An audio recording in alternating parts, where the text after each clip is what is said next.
Ssentebe Richard Erimu okutuuka okukubwa abasirikale ba poliisi agamba nti yabadde agezaako okumanya ensonga entuufu eyabadde eviirako bawannyondo ba kkooti okumenya amayumba g'abantu baakulembera.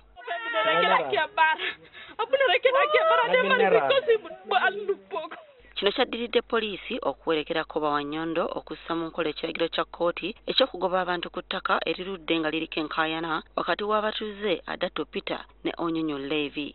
Oluvannyuma lwa kkooti okuwa ensala yaayo nti Adatu yennyini ttaka omutuufu, bawannyondo baasindikiddwa okugoba buli eyabadde ku ttaka era nga ssentebe eyabadde agezaako okwemulugunya ku kino yalekeddwa ng'atonya musaayi. Ensonga eno etanudde abakulembeze mu disitulikiti Amuria okuli ne minisita omubeezi ow'ebibuga bitalaze Musa Echweru ng'ono yavumiridde ekikolwa kya poliisi eky'okukozesa eryanyi erisusse n'etuuka n'okutuusa obuvune ku bantu. My own police can do this. It's extremely criminal. And I will want the DPC of Amuria to explain this. Minisita era agamba nti agenda kulaba ng'abantu abagobeddwa ku ttaka bafuna okuyambibwa kubanga nabo bagamba nti ettaka kwe bagobeddwa balimazeeko ebbanga okuviira ddala mu mwaka gwa 1962. They are going to stay here. I am going to look for tarpaulins. I'm going to so that they can put some makeshift shelters here and start living here.